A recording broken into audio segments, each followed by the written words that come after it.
You are now listening to 1 Timothy 4:13 Project with the undershepherds of the Cathedral of Praise Philippines, Pastor David E. Sumrall and Sister Beverley Sumrall. Good evening. Welcome again to Project 1 Timothy chapter 4. I'm Pastor Sumrall, the pastor of the Cathedral of Praise, and thank you again so much for our time together. We're going to get right into the scriptures tonight. We're going to pick up in Luke chapter 5, but first, Sister Bev has some encouragement for us from the book of Psalms. I'm Sister Bev. We're looking at Psalm 37. Today, starting in verse 7 and going until verse 15. Be still in the presence of the Lord and wait patiently for him to act. Don't fret. Don't worry about evil people who prosper or fret about their wicked schemes. Have you ever seen a little kid and you tell that little kid, wait, just be still, just be quiet, just wait patiently. And the little kid is moving his legs and moving his arms and moving his little body because he just can't be still. Sometimes that's how we are. We're so worried about the bad things that are surrounding us. Sometimes maybe we watch too much news. We've always got our nose in our cell phone, looking at all the things that come up and the situations that people go through. Instead, be still in the presence of the Lord and experience the greatness, the awesomeness, the bigness, the larger-than-life picture that is the Lord, and wait patiently for him to act. Verse 8 says, stop being angry. Turn from your rage. Do not lose your temper. It only leads to harm. Hello, how practical is our Bible? What beautiful advice, and it makes it sound so simple. Stop being angry. Just stop. Don't be angry. Turn from your rage. Do not lose your temper. It only leads to harm. There's never a time you're going to lose your temper and you're going to be glad afterward and say, oh, I'm so glad I lost my temper. It brought so many good things in my life. No, that will never, ever happen. It only leads to harm. For the wicked will be destroyed, but those who trust in the Lord will possess the land. You want to end the day in possession of your goal? Don't be angry. Be calm. Trust in the Lord. Soon the wicked will disappear. Though you look for them, they will be gone. How many times do you see that in the Psalms, in the Bible, over and over and over? That is a Bible promise. So by the way, if you're a wicked person, one day you'll be gone. People will look for you. You'll be gone. It's a life truth. But if you are the righteous, don't worry about the wicked. One day, they will be gone. Verse 11, the lowly will possess the land and will live in peace and prosperity. The lowly means the humble. Verse 12, the wicked plot against the godly. They snarl at them in defiance. But the Lord just laughs, for he sees the day of judgment coming. So be like the Lord and see the big picture. And if you say, I can't do that, Sister Bev, I can't see the big picture. Okay, then see the Lord, who's the one holding the big picture in his hands. You can do that, and you will find that the whole view turns around for you. Verse 14, the wicked draw their swords and string their bows to kill the poor and the oppressed, to slaughter those who do right. But their swords will stab their own hearts, and their bows will be broken. There's wicked and there's righteous. There are bad people who do bad things. Don't worry about them. You keep your eyes on Jesus. At the end of the day, if you want to be the one in possession of your goal, if you want to be the one in possession of your company, if you want to be the one in possession of the land, don't get angry. Trust the Lord and rest in how big he is. Amen. We pick up tonight in Luke chapter 5, beginning with verse 33. Remember with me, Jesus has been facing all of this criticism of the, so to speak, investigative committee that came to him in verse 17 from every village in Galilee and Judea and even from Jerusalem. And then it closed out with the calling of Matthew and the criticism about his choice of Matthew as a disciple. I wonder, how much would Jesus have been criticized for choosing me to be a disciple? Verse 33, one day people said to Jesus, John the Baptist's disciples fast and pray regularly, and so do the disciples of the Pharisees. Why are your disciples always eating and drinking? Now, please remember, we've had Jesus criticized to his face. We've had Jesus criticized to the apostles. We've had Jesus criticized in the general public. But now the tables turn. And now people are criticizing Jesus' disciples to Jesus. All right, so first they attacked Jesus, but now they attack the disciples to Jesus. You've often heard me say that criticism always escalates and that criticism tries to drive a wedge. We criticize each to the other. So here this criticizing is meant to embarrass and meant to drive a wedge. Jesus responded, do the wedding guests fast while they celebrate with the groom? Of course not. But someday the groom will be taken from them, and then they will fast. Now, beloved, I want you to understand, the apostles and the other disciples, 80 plus of them that walked around with Jesus, they didn't fast because the bridegroom was with them. But he said, there will come a day, I'm going to be gone. Then they will fast. So people ask me the question today, do we fast in the new covenant? Yes, of course we do. This is a season where Jesus is not with us. Well, he's with us, of course, in one sense, but he hasn't returned yet. In this day, we will be fasting. Now, in the millennium, we will not be fasting because we will be with the bridegroom.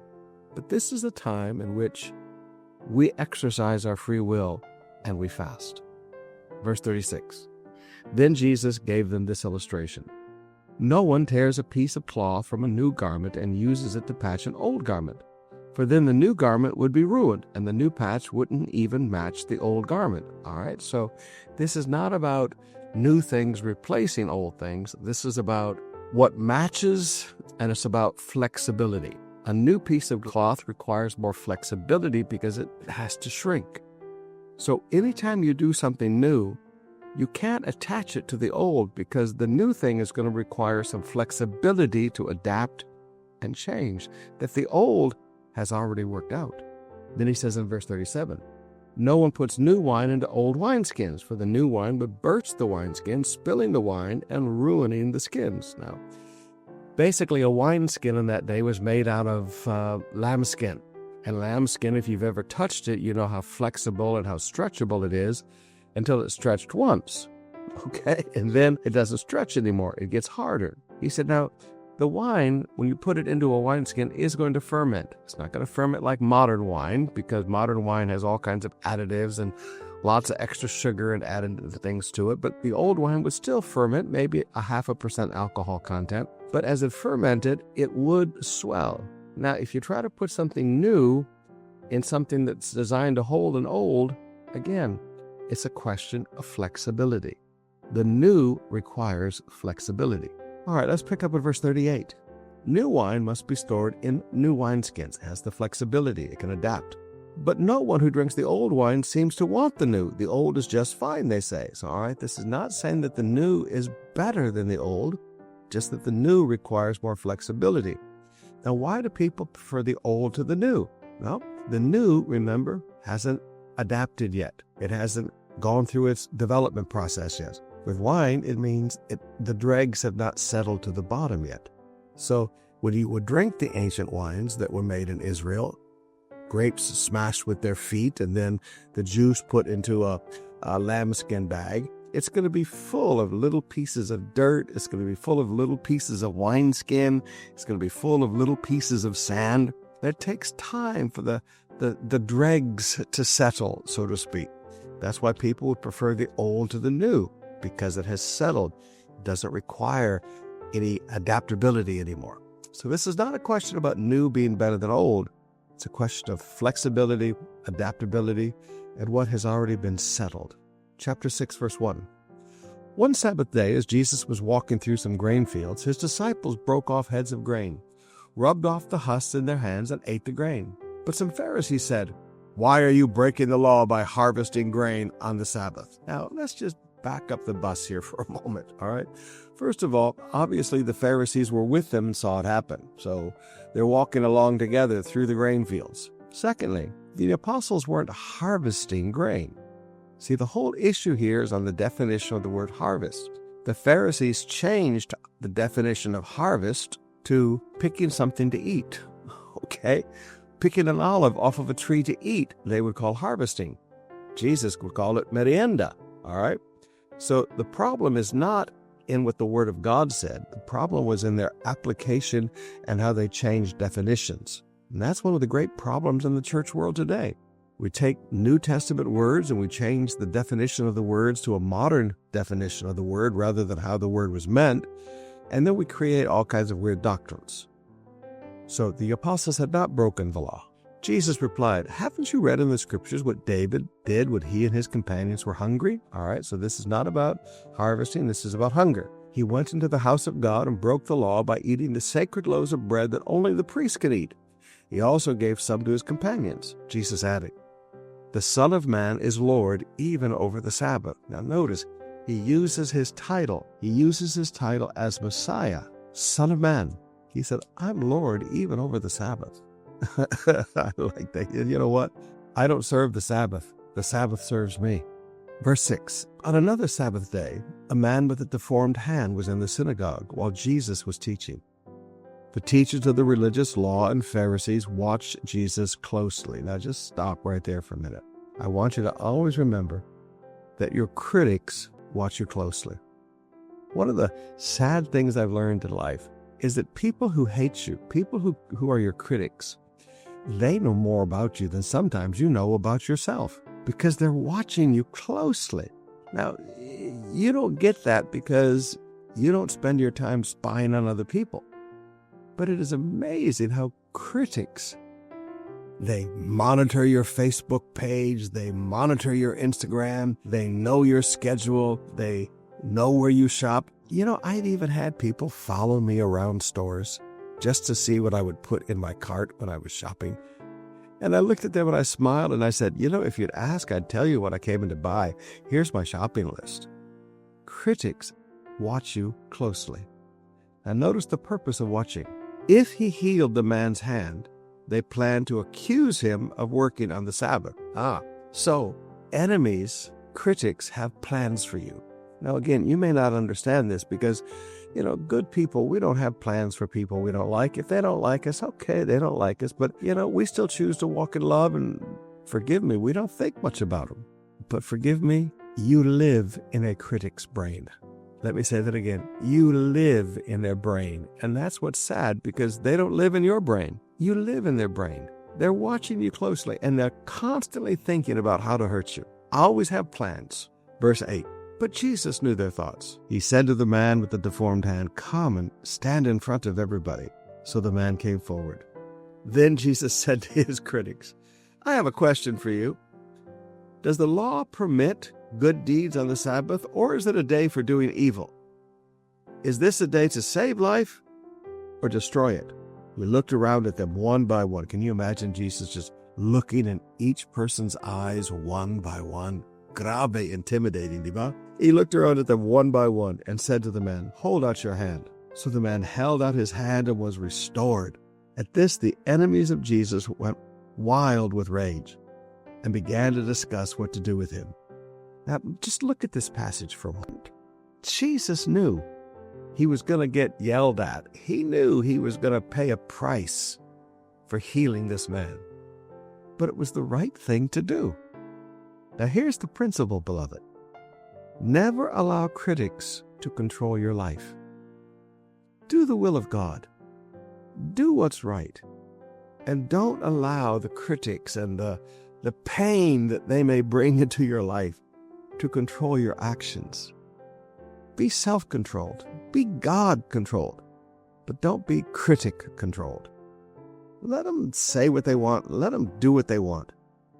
But you always do the right thing. And notice Jesus didn't do it in secret. He said, come and stand right here in front of everybody. I love Jesus. Come and stand right here in front of everybody. Just to make sure since you're watching me so closely, let me make sure you get a good view of what I'm going to do. If you're going to criticize me, let me make sure you have a front row seat for what I'm about to do. And then after he brings the guy down, he looks at every one of them straight in the face. I love that. I absolutely love that. Now, he does do an act of mercy here. He says, I have a question for you. Now, he doesn't rebuke them. He has a question for them. Now, what I've learned in my short life about questions is the questions open people's minds to think. Sometimes critics, you have to give them an opportunity to think for a minute, because they've been so caught up in their narrative. They've been so caught up trying to prove their point. They're not being logical anymore. Now, this is great wisdom of how to handle a critic. You give them an opportunity of mercy because they're so dominated by their narrative and they're so dominated by the attitudes of their friends that they're not thinking. So Jesus asked them a question to give them an opportunity to think. Now, they don't use that opportunity. And the end of the stories, they went wild with rage. Imagine that. A man with a crippled hand gets healed. And they're angry. And they're angry. How could you be angry at a crippled man being healed? Sometimes, beloved, people aren't just logical. Okay? This is... You'd think that they would be overjoyed that this man can now work and support his family and there's no more pain. But critics do not rejoice with those that rejoice. Critics are just critics. All right, we're going to stop there tonight. We'll pick up here again tomorrow night. We look forward to seeing you in the services this weekend. May God give sleep to his beloved tonight. In Jesus' name. Thank you for joining us today on the 1 Timothy 4:13 project with the undershepherds of the Cathedral of Praise Philippines, Pastor David E. Sumrall and Sister Beverley Sumrall. Catch their podcasts on all leading podcast platforms and listen through DZBR 531 or tune in online at www.bible.radio. The Cathedral of Praise is a church fully committed to Jesus Christ and His Word. Our main campus is located at 350 Taft Avenue, Metro Manila, Philippines. For a full list of COP campus locations and service schedules, visit us at cathedralofpraisemanila.com.ph. Tune in again tomorrow for another inspiring reading from the New Testament and Psalms.